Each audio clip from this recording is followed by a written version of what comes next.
सो आई okay. M visual ना। हाँ, सो मयंक, आज का ये जो वीडियो है ये बेसिकली बहुत सारे स्टूडेंट्स देखने वाले हैं। तो ओके। सबसे पहले तो मैं आपसे पूछना चाहूंगी, आपने कौन कौन से एग्जाम्स क्लियर किए हैं? मैम अभी हाल ही में मैंने फर्स्ट एग्जाम जो था आरआरबी ऑफिस असिस्टेंट का क्लियर किया था। Okay. And after that RRB PO का मैंने क्लियर किया था। And wow. The thing is that कि दोनों में जहाँ पे मेरे कुछ मार्क्स से रुका करते थे, इस बारी अप्रोक्सीमेटली 22 मार्क्स एंड 19 मार्क्स से मैंने क्रैक किया। एंड फाइनली अभी कल लेट नाइट रिजल्ट है एंड उसमें भी मैं सिलेक्टेड था। एंड काफी अच्छा पोर्शन मेरा इंटरव्यू को डेडिकेटेड था एंड इंटरव्यू की वजह से मैं एसबीआई में इन हुआ, which was the easiest part of the examination. Okay, so मतलब आपका आरआरबी पीओ क्लियर हो गया, आरआरबी ऑफिस असिस्टेंट आपने क्लियर किया, एसबीआई पीओ मेंस क्लियर किया। With interview, it's final, ma'am. अच्छा, इट्स फाइनल, वाओ। अच्छा, एसबीआई पीओ में भी आप, मतलब that is a wonderful news. मतलब एक साथ आपके पास तीन तीन जॉब ऑफर्स, तीन तीन ऑफर लेटर्स अब आने वाले हैं, and that is really a great thing. तो मयंक, आपने तैयारी कब स्टार्ट की थी? मैम एक्चुअली 2017 से मैंने स्टार्ट की थी, बट आप भी समझ सकते हैं सारी चीजें मैं आपसे शेयर कर चुका हूँ। एंड हम्म। उस समय की जो कंडीशन थी, मेरे को इतना टाइम नहीं मिला एंड फाइनली मैंने सारी चीजें वहीं पे लीव आउट कर दी थी। इवन मैंने पढ़ाई छोड़ी नहीं थी, बुक्स रखी रहा करती थी, ऑफिस वगैरह में मैं लेके जाया करता था, ऑनलाइन स्टडीज किया करता था। बट वो चीजें मुझे लगा, और अभी हाल ही में मैंने ओवरऑल कह सकता हूँ मेरे एक भी एग्जाम नहीं निकले इस ड्यूरेशन में। And okay. लास्ट एग्जाम मैंने एसबीआई क्लर्क का दिया था। एंड मुझे लगता है वो डेट रही होगी जैन या फैब की, कोई सी डेट थी। एंड मैंने एग्जाम दिया, मुझे फीलिंग आई कि हाँ मैं finally you are going to crack it. And कुछ दिनों बाद रिजल्ट आता है and finally got to see कि एक सिंगल मार्क से मेरा रुक गया।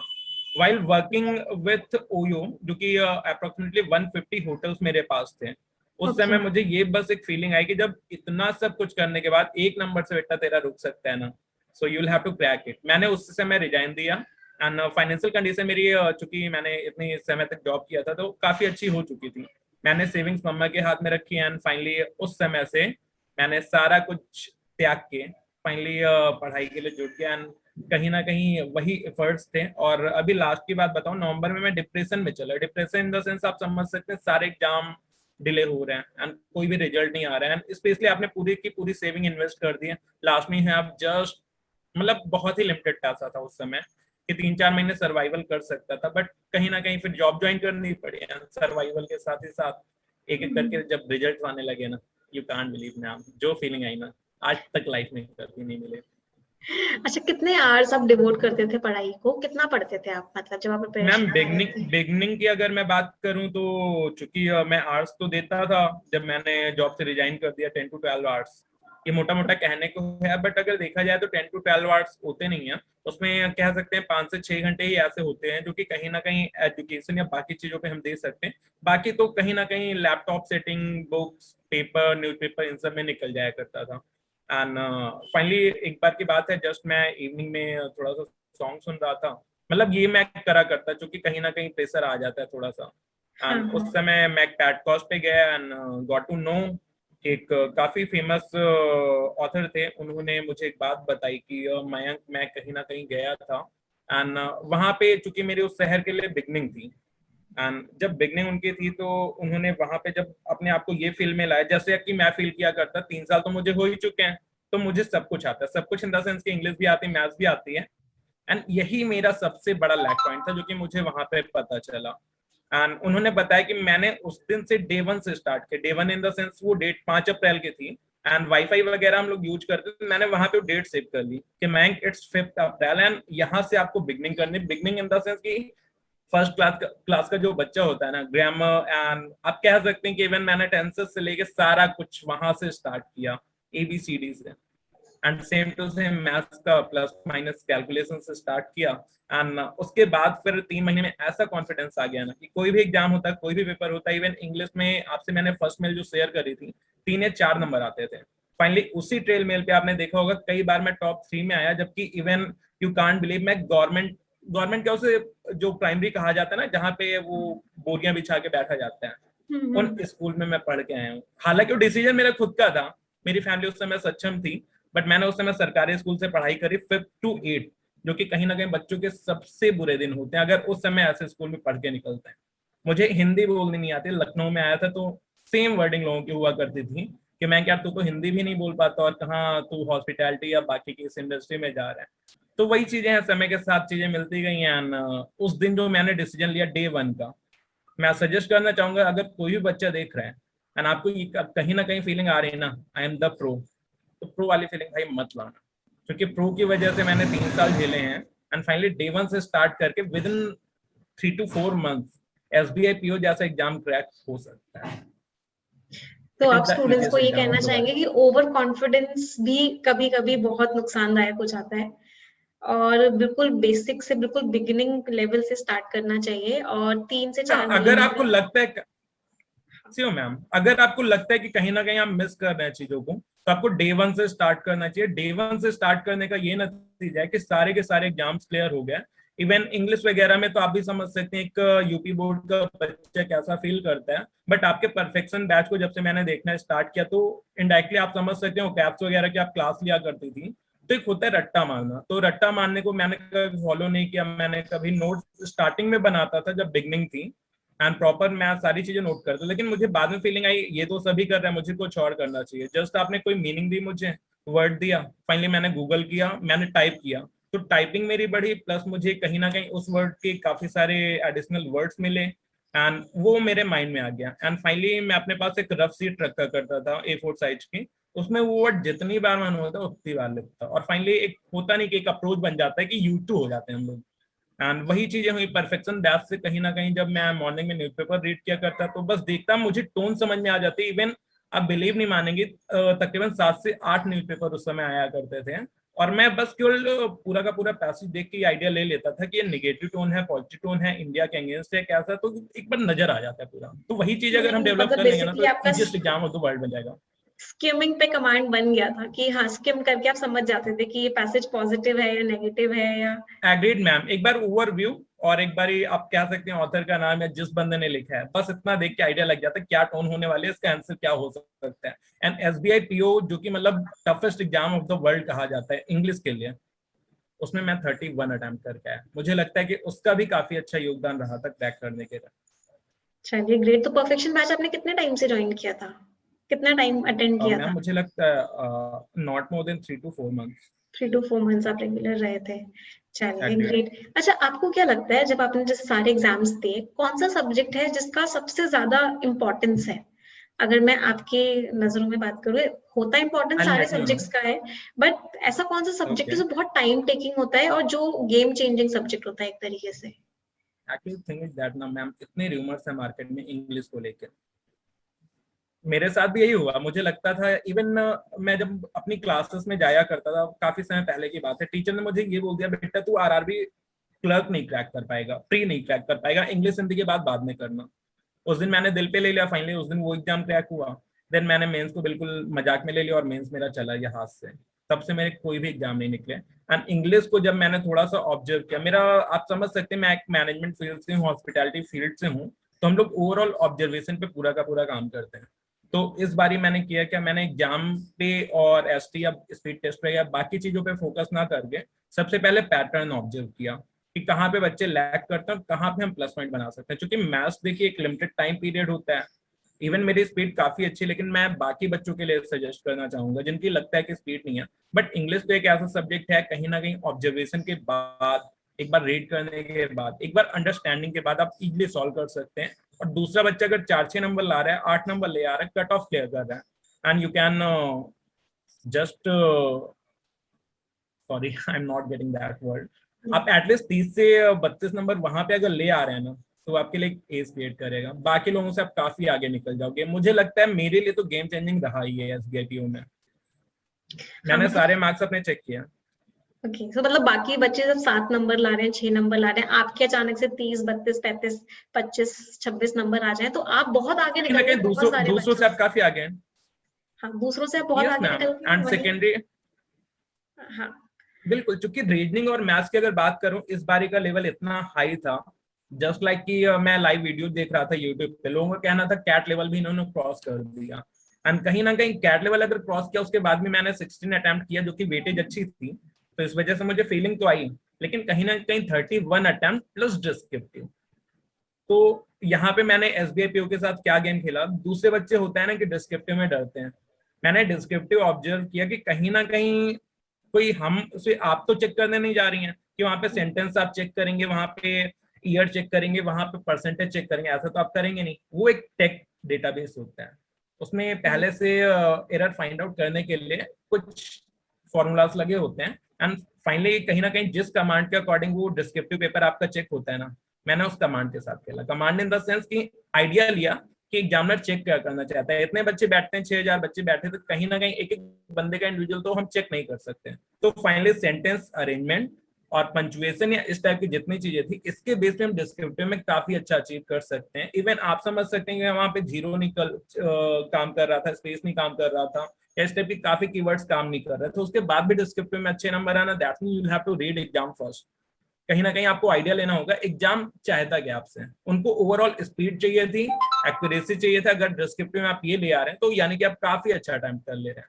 तो ये मेरा एडज है कहीं ना कहीं। हाँ, बेसिकली डिस्क्रिप्टिव सेक्शन में आपके कोई ग्रामेटिकल एरर्स नहीं होने चाहिए, पंचुएशन एग्रीड। एरर्स नहीं होने चाहिए, आपके स्पेलिंग बिल्कुल। मिस्टेक्स नहीं होनी चाहिए, आपके बिल्कुल। सेंटेंसेस में कोहेरेंस होना चाहिए, मतलब एग्रीड। सेंटेंसेस रिलेटेड होने चाहिए एक दूसरे से। ये सारी की सारी चीजें ऑटो फीड होती हैं कंप्यूटर्स में, एल्गोरिथम्स ऐसी होती हैं, तो इनके मार्क्स सबसे ज्यादा कटते हैं। तो बट द अगर थिंग आप इज दैट कि अभी कहीं ना कहीं मार्केट में इतना रूमर्स है कि आपका ये पैराग्राफ चेक करेंगे, ओवरऑल सारी चीजें चेक करेंगे, इनडायरेक्टली आपका बेस चेक करेंगे, कहाँ से वो चीजें हैं, उसकी हिस्ट्री चेक करेंगे, ऐसा कुछ नहीं है। ये बस एक रूमर है। तो स्टूडेंट को यही सजेस्ट करना चाहूंगा कि बेसिकली आप पहले एग्जाम को समझें, नोट डाउन करें एंड बेसिक आइडिया लें, एटलीस्ट वहां से जहां से ऑलरेडी बच्चे क्वालिफाई करके गए हैं, ना कि वो बंदे रट्टा मार के जो कि बोलते हैं। आप भी समझ सकती हैं, आप इस इंडस्ट्री में हैं, क्योंकि मुझे उस समय गाइडेंस नहीं मिली, आज आपने मुझे ये अपॉर्चुनिटी दी है, सो होप सो कि आगे चल के बच्चों को हेल्प करेगा। Definitely definitely. अच्छा मैं एक क्वेश्चन और है मेरा, ऐसी कोई चीज है जो आप फॉलो करते थे, मैं पढ़ाई की बात नहीं करूंगी, बट ऐसी कोई चीज जो आप फॉलो करते थे और आपको लगता है कि उस चीज से आपको बहुत बेनिफिट मिला और वो बाकी सारे एस्पिरेंट्स को फॉलो करनी चाहिए और उनको डेफिनेटली बेनिफिट मिलेगा? क्यों मैम, एक्चुअली मैं बुक्स वगैरह पहले पढ़ा करता था, बट इतना कभी इंटरेस्ट नहीं है, जैसे कि स्टोरी की तरह पढ़ा या थोड़ा बहुत स्पिरिचुअल चीजें थी सुना एंड सुन के इग्नोर किया। And the day came to, मुझे लगता है ये रहा होगा आपका अप्रैल या मई का समय था, जस्ट एक नोटिफिकेशन आता है and some ma'am is going to take a session on PD, and आपने कुछ मुझे बताया, कुछ ऐसे नोटपैड थे और पेन वगैरह कुछ थी, ऐसा कुछ नोटपैड हुआ करता था, आपने मुझे दिखाया एंड फाइनली वहां पे आपने बुक का नाम बताया, कुछ टाइम आपने लिया कि बेटा आप लोग एटलीस्ट इतने टाइम के लिए आइज क्लोज करो, forget about all the things and just visualise. So उस समय आई वाज स्टार्ट ट्राइंग। मैंने बस 5 मिनट भी ऑब्जर्व किया नहीं था कि मुझे फीलिंग आ गई कि हाँ बेटा ये बताओ, जब इतनी फीलिंग से ये फीलिंग आ रही है और फाइनली जिस दिन आप उस पोजीशन से हो गए तो क्या होगा। एंड इवन उस समय मुझे लगा कि इन्वेस्ट करना सही नहीं होगा, एंड आप भी समझ सकते हैं हम लोग की लाइफ कैसे होती है। सो फाइनली मैंने उसे टेलीग्राम से एक बुक डाउनलोड की, नाम था द मिरेकल मॉर्निंग।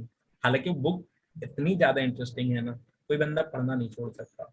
पढ़ना तो एक अलग बात है। मेरी कुछ टीचर से बात हुई जो कि काफी क्लोज थे, तो उन्होंने मेरे को बताया कि आपके सक्सेस का बस इतना सा रीजन है कि बुक आपने केवल पढ़ी नहीं बल्कि अपनी लाइफ में उतारी है। एंड उसके बाद फिर अगला सेशन आपका था, आपने सारे बच्चों को चैलेंज दिया कि 5 o'clock पे मैं दोनों पीडीएफ अपलोड करूंगी, you have to solve it. मेरा क्या सीन था, मुझे लगा कि यार तू तो उस समय मैं पूरी तरह से फ्री था एंड मैंने लगे हाथ इलेक्ट्रिक कैटल ऑर्डर करी एंड खुद से एक चैलेंज लिया कि Mayank you have to take a chance. मैंने 2:30 का अलार्म सेट किया, 2 बजे मेरी नींद खुल जाती थी। उसके बाद सेव वर्ड्स का एक टेक्निक है ओवरऑल, अगर मैं बात करूँ डिटेल में नहीं जाना चाहूंगा क्योंकि मे भी अपने पास इतना टाइम नहीं है, तो उस टेक्निक को मैंने फॉलो किया एंड कहीं ना कहीं वो हाफ एन आवर का जो टाइम हुआ करता था उसने पूरी की पूरी लाइफ चेंज करने में, पॉजिटिवनेस इतनी निगेटिवनेस होने के बाद आप समझ सकते हैं कोरोना जैसी problem, financial problem and family background, सारी चीजों को मैनेज करते हुए मैंने सेवर्स की जो टेक्निक अपनाई उन हाफ एन आवर में। उसके बाद जैसे ये नोटपैड आप देख रही हैं ना,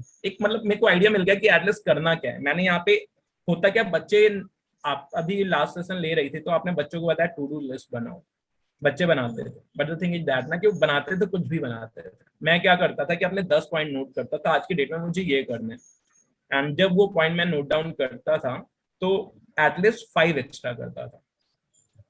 क्योंकि मैंने लोगों से सुना है कि आप जब काफी ऊंचाई के बारे में सोचोगे तो उससे कुछ फीट नीचे तो आप आके गिरोगे। एटलीस्ट जमीन पे तो नहीं रहोगे। मैंने जब अगर 15 पॉइंट नोट डाउन करे 10 की बजाय, तो एटलीस्ट मैं 12 फिनिश करके सोता था। शाम को ये फीलिंग आती थी ये 3 बेटा आपने मिस कर दिया है, you have to do it. और अगले दिन आधे घंटे पहले उठता था, इवन 1:30 को, एक चाय अच्छे से बनाता है और अपना हॉट वाटर लेके बस बैठ जाता है। ठंड का कभी समय था, कभी गर्मी थी, तो इस टाइप के स्ट्रगल्स आते रहे। उस समय तो आई थिंक गर्मी थी, तो मैं उस समय शॉवर भी ले लेता था। एंड फाइनली बगल में मंदिर है, तो मैं बस एक फीलिंग के साथ जाया करता था कि भगवान एटलीस्ट मुझे कैपेबल बनाओ, बाकी लड़ने के लिए मैं सक्षम हूँ, पेशेंस मत हारने देना। और फाइनली उस दिन से मेरी लाइफ कहीं ना कहीं एक अलग रास्ते पे निकल गई और आज मैं आपके सामने हूँ। Very good. मतलब बहुत बहुत स्ट्रगल्स फेस करने पड़ते हैं एक सक्सेस के लिए, लेकिन उस सक्सेस पे पहुंचने के बाद जो फीलिंग्स होती हैं, जो इन्वायरमेंट होता है, जो आपके पेरेंट्स आपके लिए फील करते हैं, आपके टीचर्स आपके लिए फील करते हैं, दैट इज मतलब टॉप ऑफ द वर्ल्ड। अच्छा, आपके पेरेंट्स के आई रिएक्शंस कैसे थे जब आपने अपने पेरेंट्स को बताया कि मेरा सिलेक्शन हो गया है, इसमें भी हो गया, इसमें भी हो गया, इसमें भी हो मैम, गया? एक्चुअली रिएक्शन ये था कि फर्स्ट टाइम मैं जब था तो अपनी ऑफिशियल ट्रिप पे मथुरा था, एंड मथुरा जस्ट मैं जन्मभूमि पे दर्शन करके निकला। मुझे उस समय कोई बिलीव ही नहीं था कि आज की डेट में रिजल्ट आना है। फाइनली गॉट टू नो कि हाँ मैं तेरा रिजल्ट आ गया आरआरबीपीओ का। और विद इन 5 मिनट्स जैसे मैं मथुरा से निकला एंड जस्ट बाहर आया, जैसे मैंने चेक किया शॉप, मेरे आसपास कोई नहीं था। एंड मैंने जस्ट हैंड शेक किया जिनके साथ मैं वहां पे गया था। एंड फाइनली मैंने बताया कि ऐसी ऐसी बात है। देन एक क्लोज फ्रेंड थी, मैंने उसको कॉल किया, फाइनली मम्मी को कॉल किया। एंड मतलब सब बंदे शौक थे कि ऐसा भी कुछ हो सकता है। मतलब एक आप कह सकते हैं कि बिहारी जी की कृपा, that is a different thing, लेकिन शिद्दत भी मैटर करती है। एंड सेकंड रिजल्ट जब आया तो मैं अपने घर पे बैठा हुआ था, इवन मम्मी तक नहीं थी उस समय, लखनऊ के घर में। एंड मेरे मौसा बैठे हुए थे, वो जाने ही वाले थे, 1-2 मिनट का डिफरेंस था।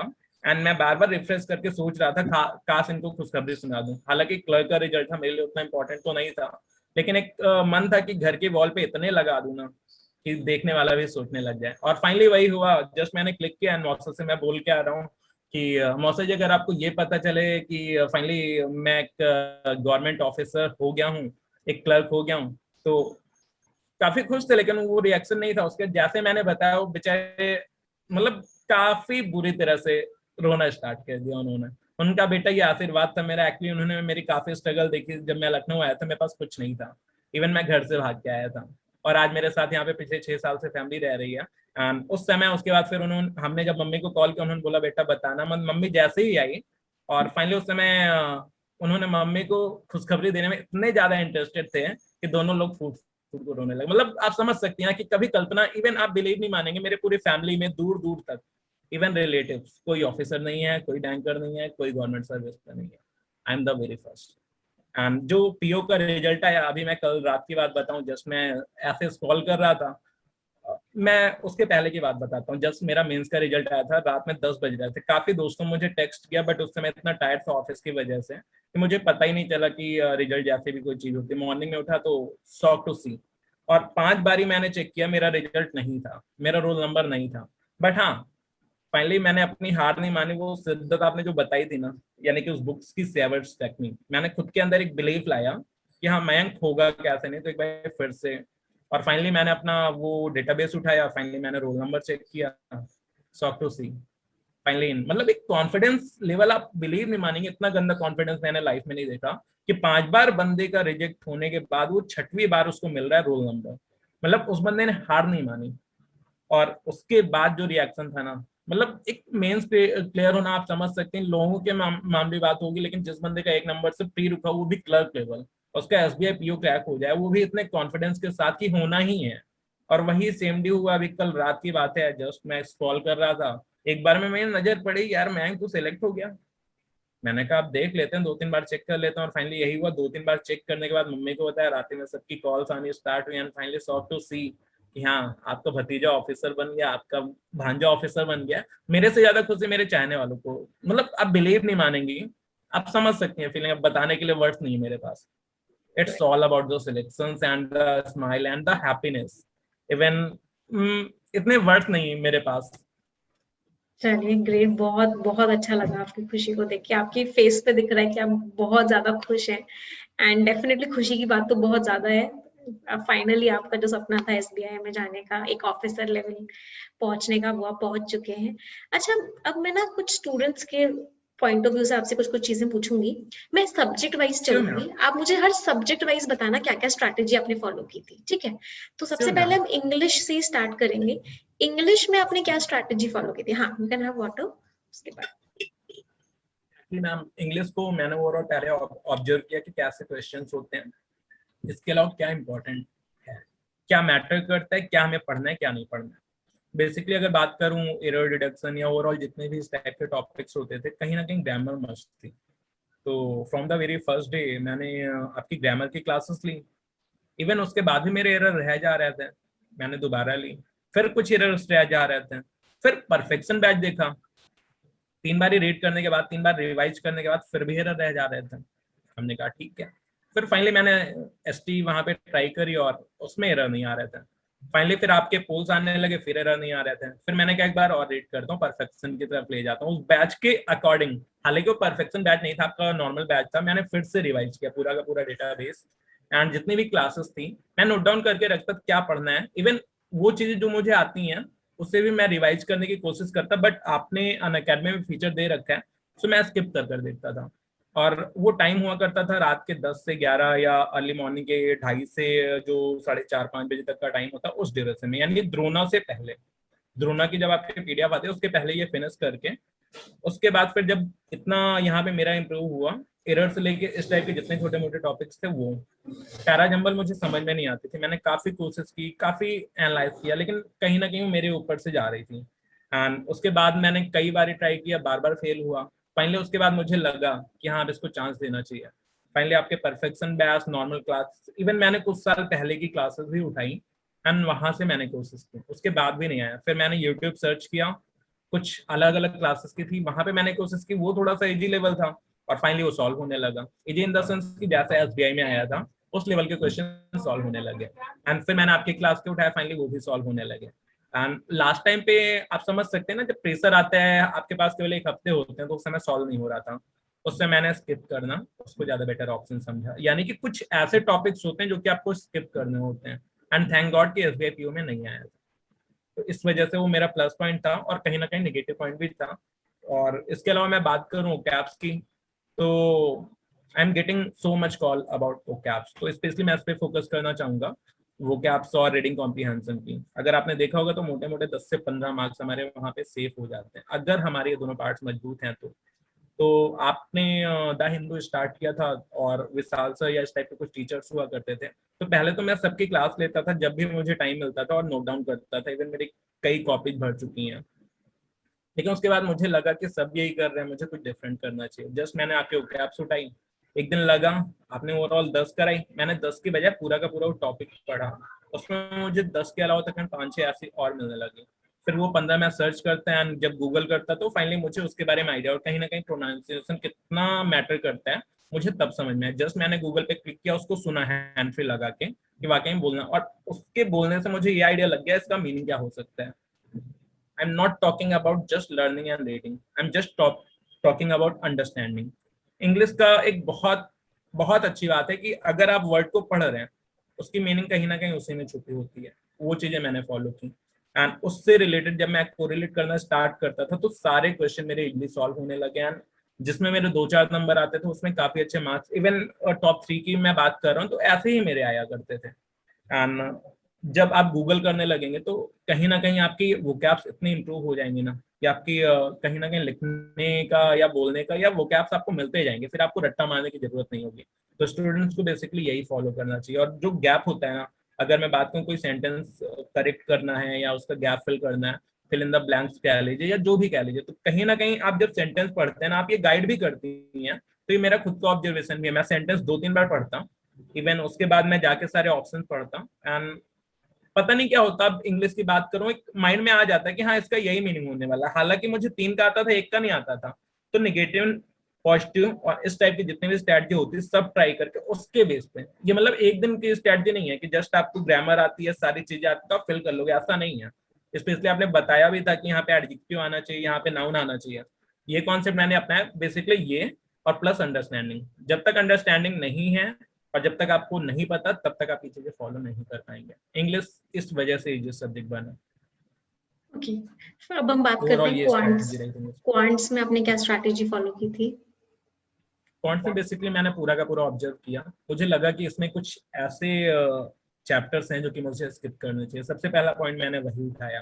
आप समझ सकते हैं ट्रिग्नोमेट्री हुआ, इस टाइप की कुछ एडिशनल चीजें होती हैं। जस्ट लाइक अगर मैं बात करूं, मुझे भी टॉपिक्स अभी याद नहीं आ रहे हैं, टाइम स्पीड एंड डिस्टेंस, या जितने भी हमारे अच्छे टॉपिक्स होते हैं, just like time and work, percentage ratio and अगर मैं बात करूं सिंप्लीफिकेशन अप्रोक्सीमेशन, तो मैंने इस पर कमांड लिया, क्योंकि कहीं ना कहीं सब परसेंटेज, रेशियो या ओवरऑल इन्हीं सब चीजों से कोरिलेटेड है।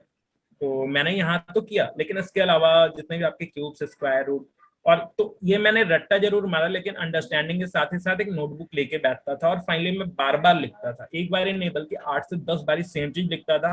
अगले दिन फिर जब टाइम मिलता मैं लिखता। वो रफ मैं इतनी मतलब पूरी तरह से बर्बाद करता था अगर बोलूँ तो। और कहीं ना कहीं एक बार माइंड में वो चीजें आ गई ना कि इसका ये होना है, तो फाइनली वही कैलकुलेशन मेरे एग्जाम्स की बात करूं, एग्जाम्स में प्री में तो बिल्कुल टाइम नहीं होता। आरआरबी की अगर मैं बात करूं तो जस्ट आप कैलकुलेट करने की बात करती हैं, पेन पेपर की बात करती हैं, नजर में मैं बस डालता था। इवन काफी सारे फ्रेंड्स मुझे टेलीग्राम पे या ग्रुप्स वगैरह में टेक्स्ट करते थे, तो मैं जब सो भी रहा होता जस्ट मैं मोबाइल अपना ओपन करता, मैं कैलकुलेट करता, माइंड कैलकुलेशन करता और फाइनली उसका आंसर आ जाता।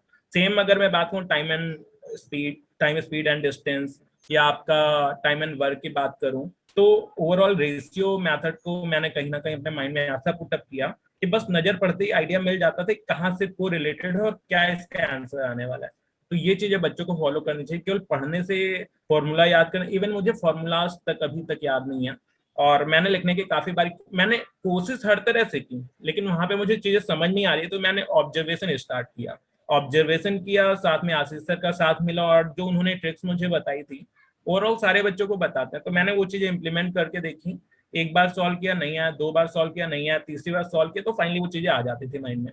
साथ ही साथ में बुक्स वगैरह, आप देखते होंगे बच्चे कहीं ना कहीं परेशान रहते हैं बुक्स कौन सी लूं। इवन मैंने आज तक कोई बुक्स नहीं ली थी। लास्ट टाइम मैं बात करूं तो 1 वीक का टाइम था, तो मैंने सारी बुक्स ऑर्डर की। इंग्लिश, रीजनिंग एंड कॉन्ट्स मेरे पास बिल्कुल फ्रेश पड़ी हुई हैं। बस केवल आपकी एक बुक थी ओ कैप्स को लेके, वो मेरे पास आज भी पड़ी है। तो मैंने उसको थोड़ी शिद्दत से पढ़ा था, बाकी मैंने लास्ट वीक में ली थी। एंड फाइनली बुक्स वैसे ही ब्लैंक पढ़े एंड फाइनली मैं सिलेक्टेड हूँ। बस उसका रीजन इतना सा है कि मैं सारी चीजों पे ऑब्जर्वेशन अपना इम्प्लीमेंट करता था, और पढ़ाई के साथ साथ एक्टिविटी जो एडिशनल हुआ करते उनके साथ मैं लेके चलता। तो जब माइंड में ये वाली फीलिंग आ जाती है ना, डेली आप विजुलाइज करते हैं कि आप एक पीओ हो, तो आप उन चीजों को भूल नहीं सकते। और फाइनली वही चीजें थी जो एग्जाम में निकल के आई। जितने मेरे सिलेक्टेड टॉपिक्स थे, आप समझ सकते हैं 16 क्वेश्चन अटेम्प्ट करना। वेटेज का एक टॉपिक आया था, बच्चे कहाँ पे मिस कर देते हैं, बच्चे केवल एकेडमिक्स पे ध्यान देते हैं, टीचर्स जो बताते हैं उस पर ध्यान देते हैं, वो मार्केट में चीजें चेक नहीं करते। जस्ट लाइक अगर मैं बात करूँ तो एसबीआई की जो नोटिफिकेशन थी, वेटेज होता है just like 1.71 marks for a single question maths. तो मैंने वो चीजें उठाई, मतलब उठाई नहीं, मैंने नोटिफिकेशन थोड़ी शिद्दत से पढ़े, क्योंकि मुझे पता था कि मुझे एसबीआई पीओ बनना है। एंड आप बिलीव नहीं मानेंगे, तकरीबन 6 से 7 क्वेश्चन सेम टू सेम वही चीज आ गई जो कि नोटिफिकेशन में उन्होंने दे रखा था। दैट्स मीन अगर मैं बात करूं तो 9 नंबर मुझे फ्री के मिल गया। वो चीजें बच्चों ने मिस की, वो चीजें कहीं ना कहीं मुझे इम्पैक्ट कर रही हैं। और इस तरह की चीजें जो हैं, वो चीजें मेरे को रीजनिंग हेल्प में कर। आपने क्या स्ट्रैटेजी फॉलो की? रीजनिंग में ओवरऑल मैं पहले तो चीजें समझी। पुनीत सर की क्लासेस है, कुछ और भी क्लासेस हुआ करती थी, तो मैंने सारी चीजें ली एंड टॉपिक वाइज मैंने देखा क्या मेरे से करने लायक है, क्या नहीं करने लायक है। तो फाइनली उन चीजों पे मैंने काफी ज्यादा एफर्ट किया। पजल्स वगैरह नहीं बनती थी, तो मैंने उन पे काफी कोशिश की, फाइनली पजल्स बनने लग गई।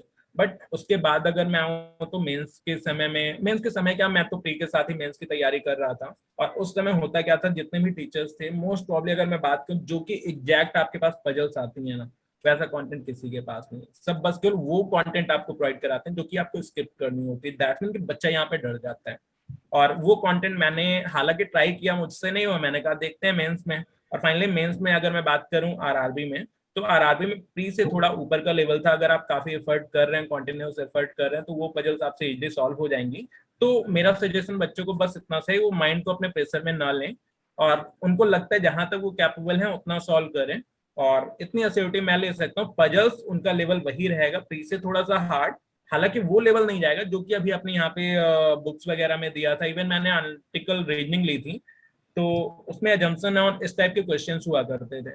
मुझे लगा एक दो दिन में मैं कर लूंगा, और लास्ट टाइम मुझे याद है आईबीपीएस में मैंने वही गलती की थी कि मैंने उनको अटेम्प्ट करने की कोशिश की थी, और नेगेटिव मार्किंग, वो सब ऐसे टॉपिक्स हैं जिसके लिए हमें कहीं ना कहीं 6 महीने से साल भर का टाइम चाहिए होता है।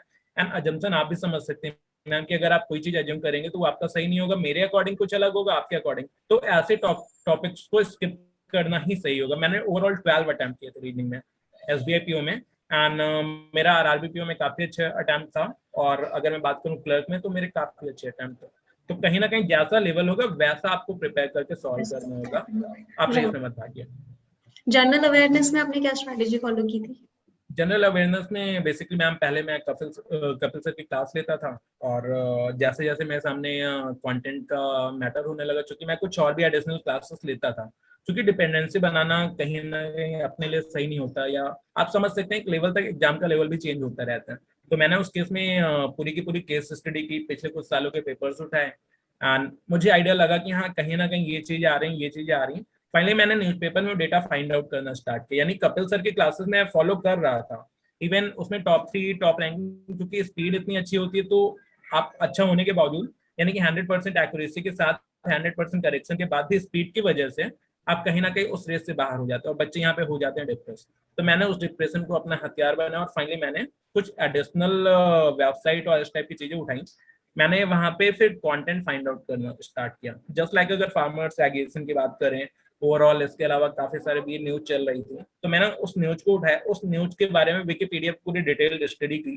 जस्ट लाइक प्राइवेटाइजेशन की बात करूं, मर्जर की बात करूं, तो मैंने किसी टीचर को फॉलो ना करके उनसे बस मैंने कंटेंट लिया, टॉपिक लिया, हेडलाइंस ली। बाकी मैं अपना विकिपीडिया से पढ़ाई करता, किसी भी टॉपिक पे पढ़ना हो, जस्ट लाइक अभी इंटरव्यू की बात करूं या जीए की मैं बात करूं, जो कि एसबीआई पीओ की, आरआरबी पीओ की थी, तो मैंने बस एक मोटा मोटा कॉन्सेप्ट अपना उठाया कि जो कर रहे हैं लोग उनको करने दो, अब बस शिद्दत से लग जाओ कि कहाँ पे आपको कंटेंट मिल रहा है। जस्ट लाइक आप एडिटोरियल पढ़ा रहे हैं, तो वहां पे अगर कोई टॉपिक आया तो आपने पढ़ा के वहीं पे छोड़ दिया, पढ़ा के इन द सेंस कि आपने वोकैब से बाकी चीजें बताई, मैंने वोकैब तो वहां से उठाई उठाई, साथ में वो टॉपिक उठा लिया, क्योंकि और उस मोस्टली टॉपिक को आपने टॉपिक्स फिर अभी, डिटेल स्टडी कर लिया उस टॉपिक पे? बिल्कुल, क्योंकि विकिपीडिया पे सारा कुछ अवेलेबल है, यूट्यूब पे सारा कुछ अवेलेबल है, तो क्यों हम लिमिटेड कंटेंट में रहें। लोग लिमिटेड कंटेंट में रहने की वजह से उनको आइडिया नहीं मिल पाता, और फाइनली एसबीआई पीओ ऐसा था ही कि वो लिमिटेड कंटेंट या कहीं ना कहीं एमसीक्यू या एक टीचर के बेस पे आप नहीं क्वालिफाई कर सकते थे। हालांकि कट ऑफ काफी कम गई थी, लेकिन लेवल जो था वो डिटेल्ड स्टडी और न्यूज़पेपर वाले बच्चे ही फाइंड आउट कर सकते हैं। जस्ट लाइक आप समझ सकते हैं ब्रांड नेम था, किसी बाइक का ब्रांड नेम था, जो कि कहीं ना कहीं हम लोग सुनते ही नहीं है, और टीचर उससे पढ़ाएगा नहीं, क्योंकि उनको लगता है कि इस ब्रांड का कोई मतलब नहीं है। और फाइनली वो ब्रांड जो बंदा न्यूज़पेपर में रीड करता था, और कुछ कंपनियां आउट ऑफ कंट्री या इस टाइप की चीजें थी, कुछ ने ब्रांच बंद, तो उस टाइप की चीजें आई थी एग्जाम में। तो एटलीस्ट हाँ, एग्जाम जनरल का आइडिया लेना अवेयरनेस चाहिए। काफी डिफिकल्ट आया था, जैसा कि बहुत सारे स्टूडेंट्स ने मुझे बताया था, और इसी वजह से कट ऑफ भी बहुत कम गया था जनरल अवेयरनेस का। The yes. Thing is that ना कि बच्चे वहां पे नहीं आ पाते जहां पे उनको आना चाहिए। टीचर्स जो बताते हैं फॉलो करिए, नॉट एस, बट एडिशनल कुछ ऐसा लेके चलिएगा वहां पे बैकअप का काम करे। इस बारी क्वांट्स को अगर मैं ले लूं, क्योंकि वेटेज किसी भी टीचर ने नहीं पढ़ाया था, इवन आशीष सर से मैं क्लासेस लेता था, परमानेंट फॉलो करता, बट वो टॉपिक्स वहां पे नहीं आए थे। और फाइनली जब मैंने वो चीजें बस नोटिफिकेशन में एक नजर मारी, हालांकि बैंकर्स को, ऑफिसर्स को यही चाहिए होता है कि आप नजर मारो, सर्कुलर्स देखो, और फाइनली आपको आइडिया लग जाए। वही चीजें मैंने नोटिफिकेशन में करी थी, बीइंग एरिया जनरल मैनेजर, मैंने वहां पे वही चीजें ऑब्जर्व की थी, और फाइनली वो क्वेश्चन सेम टू सेम वैसा ही आ गया था, और फाइनली वो क्वेश्चन मैंने बड़ा ही इजली बना लिया था। तो कुछ अच्छा, ऐसे ही चीजें होती हैं। Okay, great. बहुत, चलो, आपने बहुत डिटेल में सारे सब्जेक्ट्स की स्ट्रैटेजी बता दी है। आई होप स्टूडेंट्स, आप सभी लोगों ने स्ट्रैटेजी नोट डाउन कर ली है। एक लास्ट बात कोई आप जो स्टूडेंट्स को बोलना चाहेंगे कि ये चीज थी जो बहुत इंपॉर्टेंट है होती है, या ये चीज थी जिसने आपको बहुत ज्यादा हेल्प करी, कोई भी एक ऐसी बात जो आप बताना चाहें, बोलना चाहेंगे लर्नर्स को? अगर मैं बात करूं इन चीजों की, तो पढ़ाई इज अ डिफरेंट थिंग। अभी हम बात करते हैं ना लाइफ के बारे में, अगर आपका एक ड्रीम होता है, एक शिद्दत होती है, और कहीं ना कहीं बिगनिंग करने की आप में ललक होती है कि मुझे ये चाहिए, दुनिया छोड़ के जुट जाओ भाई। क्योंकि मैंने भी जिस दिन अपनी जॉब छोड़ी थी ना, मैं इतने सारे ऑफिशियल ग्रुप थे, मैंने सबको हटाया, फाइनली मैंने व्हाट्सएप इंस्टॉल मार दिया। यानी कि आप समझ सकते हैं जो बंदा बिना 1 मिनट ना रह पा रहा, क्योंकि आप समझ सकते हैं इतने सारे होटल से कहीं ना कहीं टचअप, कहीं ना कहीं कॉल, सारा कुछ इग्नोर किया। फेसबुक आपका पूरा का पूरा मैंने डिलीट ही कर दिया उस समय, एंड जितने रिलेटिव्स थे मैंने कट बना लिया, एंड इवन मैं आना जा, मैं अपनी बाइक निकालना तक मैंने बंद कर दिया। इवन घूमने फिरने का मन होता तो घर पे बस केवल एंजॉय करता और फाइनली वापस जुट जाता, बस एंट्री लेता एंड लाइफ जीने लग जाता। और यही चीजें हैं जिसने मेरी लाइफ चेंज करी। और बुक्स रीडिंग की मैंने उस समय हैबिट बना ली थी। तो अगर आप लोग पढ़ना चाहते हैं, फाइनेंशियल सपोर्ट नहीं है, तो किंडल या इस टाइप की काफी सारे ऑप्शंस अवेलेबल है, टेलीग्राम अवेलेबल है। ये सारी चीजें आप कर सकते हैं, न्यूज़पेपर रीड कर सकते हैं, या कहीं ना कहीं माइंड अगर डाइवर्ट करना चाहते हैं, अच्छे म्यूजिक या पैडकास्ट आजकल काफी अवेलेबल है। क्योंकि मैंने उन चीजों को लाइफ में ऑब्जर्व किया है। तो बुक्स या जो भी चीजें इस तरह की होती हैं वो आपके लाइफ को चेंज करने की क्षमता रखती हैं, क्योंकि कहीं ना कहीं वो किसी के रियल लाइफ से जुड़ी हुई होती हैं। और उसने मेरे लाइफ चेंज की। स्टडी तो डिफरेंट थिंग है, अब तो अलग बात है, बट कहीं ना कहीं अगर ये चीज आप लेके चलोगे ना तो क्रैक करने से कोई नहीं रोक सकता। आई से लेट्स क्रैक इट। और एक नहीं, सारे के सारे क्रैक इट यार। It's all about me. Thank you. एक एग्जाम नहीं, इस साल जितने एग्जाम्स आए सारे क्रैक करने हैं, सारे क्लियर। मैंने यही शिद्दत बनाई थी, मैंने यही शिद्दत बनाई, सारे के सारे क्रैक करूंगा और वॉल पे इतने लग जाएंगे ना कि देखने वाला भी कहीं ना कहीं उसकी नजरें थम जाए। सो आज फाइनली वो मैंने करा। चलिए, एक ड्रीम के साथ स्टार्ट हुआ था। Congratulations once again Mayank. And बहुत अच्छा लगा आपसे बात करके। And I am me too ma'am. Really very proud of you. And आप बहुत हार्ड वर्किंग, बहुत डेडिकेटेड थे एंड अभी भी हैं। एंड डेफिनेटली वो आपका एक बहुत बड़ा सक्सेस का रीजन बना है। एंड यही बात मैं सभी स्टूडेंट्स को भी बोलूंगी, हार्ड वर्क एंड डेडिकेशन बहुत जरूरी है अगर आप अपने गोल्स को अचीव करना चाहते हैं। मयंक की जो स्टोरी आपने पूरी की पूरी सुनी कि कैसे उन्होंने पूरा एक प्लान बना लिया था कि इस बार क्लियर करना है तो करना ही करना है। स्टार्टिंग से लेकर लास्ट तक पढ़ते थे बिल्कुल। ये देखिए एक इवन इंटरव्यू तक मैंने सारा का सारा प्लान किया था कि ये देखिए मुझे ये चीजें कैरी करनी, ये चीजें नहीं मिस करनी है। इवन इंटरव्यू में जाने के बाद वो चीजें मैं एक भी सेकंड मेरा वेस्ट ना हो, तो वो कॉन्फिडेंस जो मेरा लेवल था, इवन पैनल तक ने मुझे बोला कि Mayank we want to see on the chair of Anshula Kant ma'am. आने वाले समय में अंशुला कांत मैम की चेयर आप लोग MD and CFO World Bank. तो वो कॉन्फिडेंस मेरे अंदर निकल के आ रहा था, वो चीज उनको लगी और फाइनली उस वजह से आज एसबीआई पीओ बिगनिंग कर चुका हूँ। आने वाले समय में मैम मेरा इंटरव्यू ले रही होंगी, आ जाओ। हालांकि टाइम काफी लगेगा, लेकिन वर्ल्ड बैंक के चेयर पे एक दिन जरूर जाऊंगा। बिगनिंग हो चुकी है ma'am. Thank you so much. अरे great, thank you. And thank you Mayank for talking to us, for talking to me. In fact मेरा बहुत बहुत मन रहता है कि जितने भी बच्चे सिलेक्टेड हुए मैं सबसे बात करूं, और आपसे बात करके मुझे बहुत अच्छा लगा। एक बहुत पॉजिटिविटी आई एंड स्टूडेंट्स को भी डेफिनेटली एक बहुत पॉजिटिव फीलिंग आई होगी आपसे बात करके। कोई बात, आखिरी बात जो आप किसी भी चीज के बारे में या कुछ भी जो मेरे साथ आपका टाइम निकला, जो आपने पढ़ा, जो सीखा, कुछ भी ऐसा कहना चाहेंगे? मेरा बस एक लास्ट पॉइंट होगा कि आप जिस चीज के लिए जुटे हो जी जान से जुट जाओ। कुछ दिनों के लिए दुनिया भूल जाओ, बाद में दुनिया आपकी होगी। जो लोग मुझे पूछना नहीं चाहते थे मैं क्या कर रहा है, क्या लाइफ कैसे चल रही है, आज कहते हैं मैं यार कांग्रेट्स, कितने लड्डू खिलाएगा। और फाइनली यही हो रहा है। आने वाले दिन में कभी लड्डू कभी काजू कतली, मतलब लोग बोर हो जाते हैं कितना कोई खिला कैसे सकते हैं। तो एक छोटी सी शुरुआत आप करिए और कहीं ना कहीं कुछ आने वाले समय में आपकी लाइफ चेंज हो जाएगी। Thank you so much ma'am. It's all about thank you so much my Mayank and wish you all the best for future. And एक बहुत इंपॉर्टेंट चीज जो मैं आपको बोलूंगी कि कभी भूलना मत, हमेशा मतलब आप ने प्रिपरेशन की तैयारी करी, अब आप एक पोजीशन में पहुंच चुके, but I would request you to never forget me. कभी भी कोई भी कंसर्न हो, डाउट हो, क्वेरी हो, मन करे बात करने का, you can always call me. आप मुझे कभी भी कॉल कर सकते हैं। You are invited to my office, आप ऑफिस कभी भी आ सकते हैं, वील टॉक। और जब भी हम मिलेंगे, I would like a daily, I want a daily milk from you. And चलिए, sure ma'am, a combination of chocolates. Thank you so much, ma'am. चलिए, Nice to meet you. Thank Thank you you. Very much. Okay, bye bye. Thank you. Bye bye.